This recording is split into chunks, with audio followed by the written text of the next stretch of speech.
في عالمنا الحالي الشخص الطيب اللي بيحاول يكون في حاله وبيحاول يكون ودود وهادي ومش بيتدخل في اي مشاكل، الناس مش بتشوفه محترم، الناس بتعتبره فريسة سهلة. الشخص اللي لما حد بيأذيه بيقول كبر دماغك وعديها، واصل مش مستاهلة ان اتخانق واضيع مستقبلي، واصل هما بيتنمروا عليا عشان انا احسن منهم. ده هو اكتر حد بيتاكل، وكل المبررات اللي هو بيطلعها عشان ما ياخدش حقه ده ضعف صريح منه، ولكن مستخبي جوه حبة مبررات ملهاش اي قيمة. التنمر مش بيبدأ بصوت عالي، بل بيبدأ باختبار نفسي بسيط، كلمة خفيفة قدام الناس، تعليق ساخر في شكل هزار، او حتى نظرة استحقار. ولو انتوا عديتوا كل ده وسكتوا بيعرف انكم مش هتقاوموا، وانكم فريسة سهلة للتسلية عليها. والمتنمر هنا بيبدأ يزود الجرعة من مجرد تنمر لفظي لحد الوصول للضرب والإهانة. وعشان كده في فيديو النهاردة هتعرف ازاي تتحول من ضحية للتنمر الى وحش ومتنمر بارع. في الحقيقة أنا كنت أحب جدا أعيشكم دور الضحية وأقول لكم إن المتنمر ده بيغير منكم عشان انتوا حلوين ومؤدبين وغلبانين، وإن هو شخص وحش. بس ده مش منظوري للحياة. حتى لو الكلام ده حقيقي، الصفات دي جميلة قوي تليق بيكم كضحية. يمكن فعلا في حالات كتير المتنمر بيتنمر عليكم عشان انتوا أحسن منه، ولكن دي مش القاعدة الثابتة. ولكن حتى لو، هل ده عذر ليه يخليني أتقبل تنمره؟ أكيد لأ. لكن اللي أنا عايز أقوله دلوقتي وأركز عليه هو إن المتنمر مش بيختاركم بطريقة عشوائية، بل المتنمر بيختار بناء على صفات معينة لازم تكون موجودة في الضحية بتاعته، وإلا الخطة دي مش هتنفع وهتبوظ، وهو شخصيا هينتهي. تعالى نتخيل مع بعض سيناريو وانت اللي هتحكم بنفسك. دلوقتي موجود قدامنا شخصين، واحد جسمه رياضي وشكله قوي فارد ظهره وعنده ثقة في نفسه، الثقة دي باينة في مشيته وطريقته في الكلام وحتى وهو ساكت. وعندنا واحد تاني شكله غلبان، جسمه ضعيف وشكله مهزوز ودايما باين عليه الخوف والقلق. لو في متنمر في الغرفة تفتكر هيختار مين؟ هل هيضحي بنفسه ويقف قدام الشخص الأقوى اللي واضح عليه إنه أي حاجة هتصدر من المتنمر هيقوم يكسر وشه؟ أكيد لأ طبعا، بل هيختار الضعيف، لانه عارف انه كده كده مش هيعرف يعمل معاه حاجة، ولو عمل هتكون انه يروح يشتكي لحد اقوى او اكبر منه. وعشان ما نتوهش من بعض، زي ما انت ما سمعت كده، الشخص القوي في الغالب لو المتنمر حب يجرب حظه معاه هيقوم يكسره. وانا ما يهمنيش الفيديو ده يعجب اليوتيوب ولا لا، او حتى يعتبره تحريض على العنف، ولكن ببساطة الدنيا دي مش محتاجة شخص ضعيف، بل هي متشبعة منهم وموجودين في كل حتة. بل الدنيا دي عايزة شخص قوي قادر انه يواجه وحش باين عليه انه الاستخفاف بيه هيؤدي لنتائج مش حلوة، واللي هيقف قصاده هيخسر كتير. ولو انت اتفقت مع اللي انا قلته دلوقتي، فاظن اننا كسرنا جزئية ان المتنمر بيعمل كده عشان انت احسن منه، بل هو بيتنمر عليك عشان انت اضعف منه. انت ارق بكتير من انك تقوم تواجهه وتخليه يندم على اللحظة اللي عمل فيها كده. المواضيع بتاعت اصل المتنمر بيغير منكم والكلام ده كلام ناس بتستخف بعقولكم، او حتى كلام اهلك بعد ما رحت اشتكيت وانت عندك 9 سنين انه زمايلك في المدرسة بيتنمروا عليك.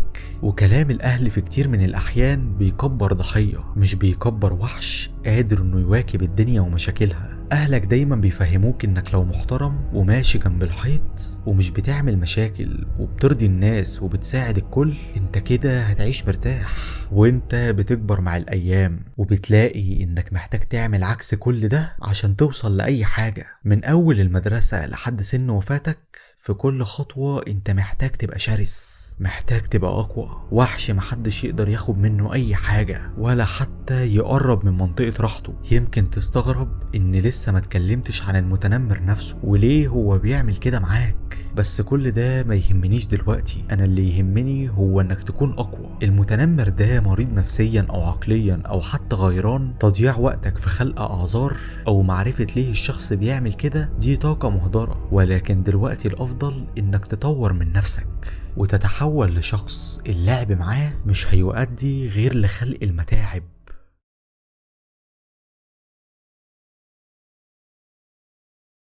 خليني اقولك حاجة هتوجعك ولكن هي الحقيقة، وهي ان المشكلة مش في المتنمر نفسه، بل المشكلة في طريقة تفكيرك في اي موقف. انت بتدخل اي مكان بعقلية الفريسة وهو داخل بعقلية الصياد، والفرق بينهم مش القوة الجسدية وبس، لا طبعا، الفرق بينهم هو النظرة للحياة كلها. طريقة تفكير الفريسة بتكون ازاي يعدي النهاردة بدون اي مشكلة، ازاي يعجب كل الناس وما زعلش حد مني، ازاي يخرج من اي موقف بأقل الخسائر. انما الصياد مختلف تماما، هو بيفكر هيصطاد مين النهارده، مين الشخص اللي هيكون فريسته، مين من اللي قدامي هيقبل يكون اللعبة اللي هلعب بيها النهارده، وهيستحمل معايا لحد فين. المتنمر مش بيدور دايما على الخناقة، بل هو بيدور على ردة فعل، نظرة خوف او ضحكة متوترة لما يضحك الناس عليك، صوت واطي بزيادة وانت بتتكلم يدل على خوفك، اي اشارة تقول له كمل، انا اصلا مش خطر عليك، وحتى لو انت دوست اكتر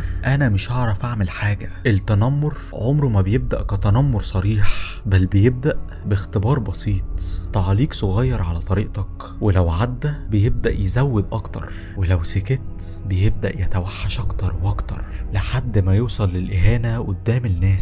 هو بيختبر حدودك تدريجيا، زي لما الصياد بيقرب من فريسته واحدة واحدة لحد ما يتأكد ان مفيش اي مقاومة هتيجي منك. عشان تفهم اللعبة كويس لازم تعرف الحقيقة ديت، المتنمر مش عايش على القوة، هو عايش على السيطرة النفسية. لو حس انك خايف او لو حس انك متردد هو كده كسب، لو حس انك بتفكر قبل ما ترد برضه بيكون كسب، لانه ساعتها هو اللي بيتحكم في ايقاع الموقف. لكن الغريب بقى ان نفس الشخص دوت بيتوقف فورا قدام شخص واحد بس، شخص هو واثق انه هيضربه او حتى كلامه مش هيأثر فيه. هتقولي يعني انا مطلوب مني ان اضرب المتنمر والجأ للعنف وابقى وحش؟ هقولك في حالات كتيرة جدا والشخص الوحش الحقيقي في العالم دوت هو الضعيف. انت مش متعود تسمع الكلام دوت، ولكن هي دي الحقيقة. لو في شلة شباب بتتريق عليك في الشارع لم اصحابك وروح كسرهم، بمجرد ما تاخد خطوة واحدة بس جريئة قصاد المتنمرين هتلاقي الاسلوب اتغير خالص، وهيبتدوا يدوروا على فريسة تانية، لانهم هيكونوا متأكدين وعارفين انهم لو كملوا معاك مش هيوصلوا غير لمشاكل اكتر، وانك مش هتسمح لده انه يحصل تاني. ولو انت من البداية عايز تتجنب التنمر لازم تكون شخص لا يصدر منه اي اشارات ضعف، شخص واقف ثابت باين عليه كل علامات القوة، حتى وهو في أسوأ حالاته باصص في عين كل اللي حواليه ومش بيهيب أي حد، رده سريع وبيجي في وقتها. أنا ممكن أعمل زي ما ناس كتير بتحاول تفهمك وأقولك إنه من الأفضل إنك تتجنب المشاكل، ولكن وإنت جاي تنام في نهاية اليوم وعارف من جواك إنه في شخص تنمر عليك وإنت سبت حقك، هيخليك تلوم نفسك حتى ولو بعد 100 سنة. عشان كده لازم تاخد حقك فورا، اوعى تبرر تصرفات أي حد وتحاول تطلع أعذار، اوعى تضحك على شخص بيقلل منك عشان تعدي الموقف.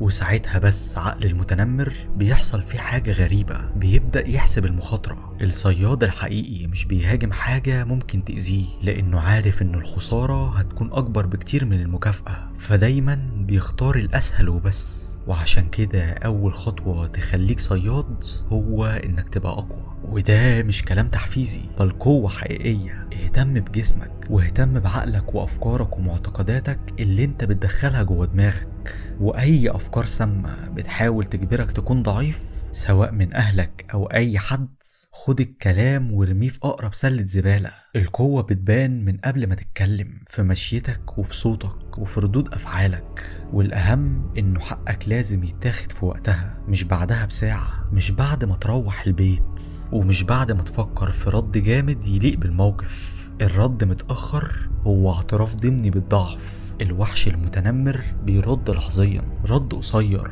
واضح وحاسم، مش شرط اساسي تضرب، لكن لازم توصل رسالة واحدة انه اللي هيقع معاك حياته كلها هتتدمر. وخليك عارف حاجة مهمة، في الوقت المناسب ممكن تفهمها، الخوف من الموت هو موت في حد ذاته.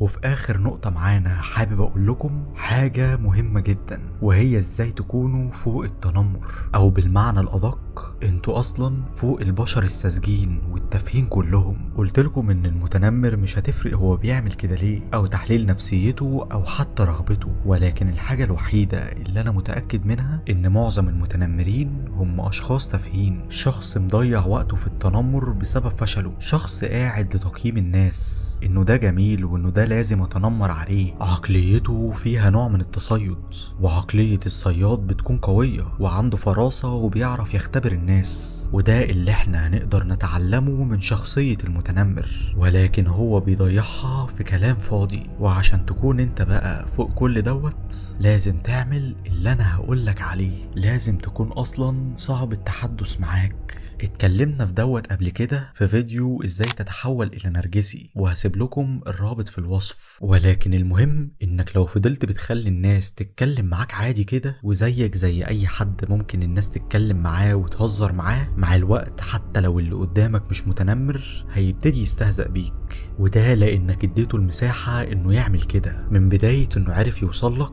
ويتكلم معاك بسهولة لحد انه يصاحبك وياخد عليك. ولكن لو انت شفت الفيديو كويس، مش بس ده هيساعدك تتخلص من المتنمرين، بل ده هيخليك تعيش زي الملوك، عايش في عالمك الخاص، مش فارق معاك اي حد اساسا. التنمر مش مشكلة مؤقتة، بل ده نمط بيتكرر، ولو مغيرتش شخصيتك هتقابل نفس النوع من البشر بوجوه مختلفة طول حياتك.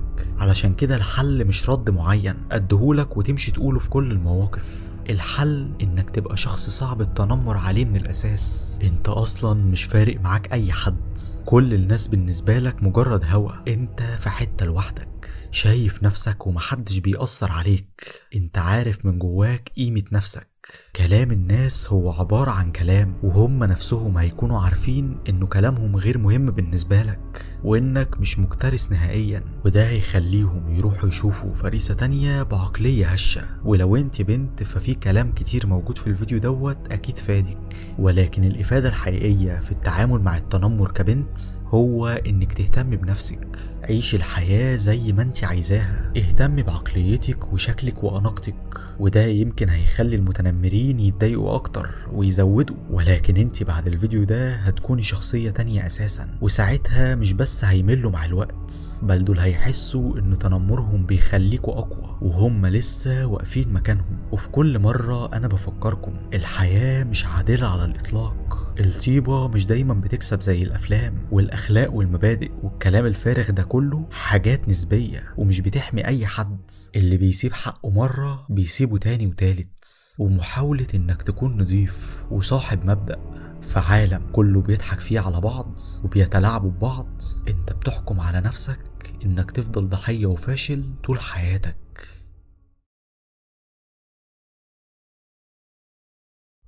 لو وصلت للنهاية فده معناه انك شخص بيدور على الحقيقة. ولو مهتم تفهم اكتر عن علم النفس الاسود وفن التلاعب بالبشر، اشترك في القناة، لانه اللي جاي هيغير نظرتك للعالم تماما.